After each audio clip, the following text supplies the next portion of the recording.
Welcome to A Guide to Every Deck in Pioneer. Today we're looking at what I'll dub Sorin's Pet Dinosaur. This is a new deck built around the synergy between Sorin, Imperious Bloodlord, and Galten Mavren. The deck is so new in fact that it doesn't have an official name yet, so if you're watching this video a few months after it was published, the name's probably different. Using Sorin's -3 ability, which you can activate immediately since he starts with 4, you can put a vampire from your hand onto the battlefield without paying for it.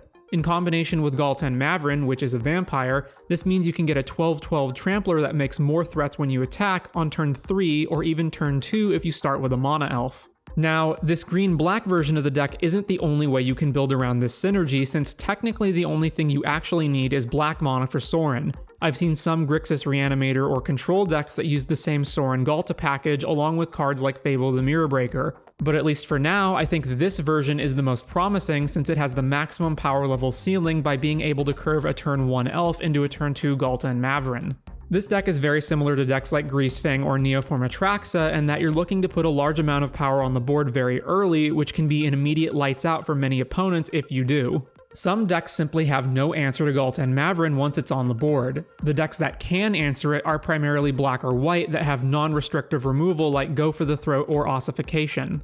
However, there are some key differences. To go through them, Greasefang's and Atraxa's game plans can be hit by Graveyard Hate or other cards that stop them, like how Karn prevents vehicles from being crewed, whereas Sorin doesn't have the same weaknesses.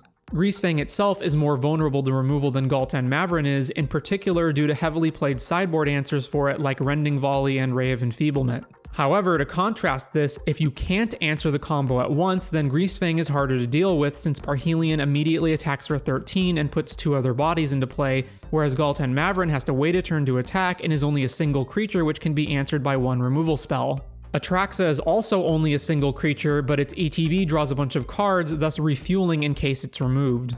Greasefang runs Can't Stay Away, which makes keeping it off the board permanently more difficult, something this deck doesn't have unless you opt to run Reanimator cards. And Greasefang and Atraxa decks are also more consistent in looting and tutoring for their pieces with cards like Grisly Salvage and Traverse the Elvenwald.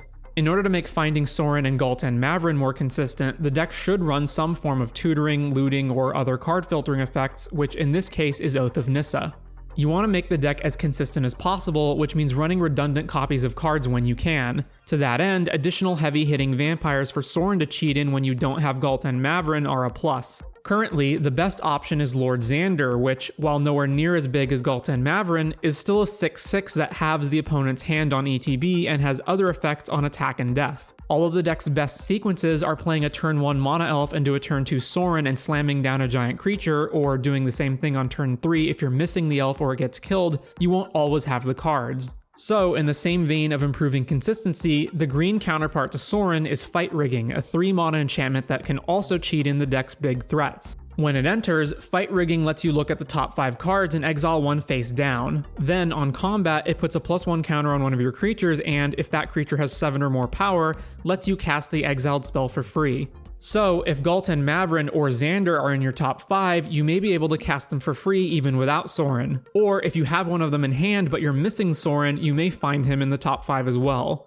In order for Fight Rigging to work, the deck plays cheap creatures with 6 or more power so that it can trigger a free cast immediately. Currently, the best options at 3 mana to curve off a turn 1 elf are Rotting Regisaur and Shakedown Heavy. These creatures are also large threats in themselves and provide a big power attacker for Galten Mavren's attack trigger if you play them first. Fight Rigging is unfortunately not as good as Sorin, both in terms of speed and resiliency. It takes an extra turn since you need a large creature, and both it and the creature can be removed before you get the cast trigger. The deck is great against opponents that can't handle the big power attackers in the early game, but can struggle against grindier decks like Rakdos Midrange or Blue-White Control that have plenty of removal or sweepers. With all that said, that pretty much wraps up the deck's core game plan, so let's move on to some of its more esoteric aspects. Because of the cards it plays, the deck just so happens to be all odd mana values and therefore unlocks Obosh as a companion. However, I don't think this is necessary, and you can easily forego Obosh if you find solid even mana value cards to run. In particular, I'd consider Invasion of Ixalan over Oath of Nissa.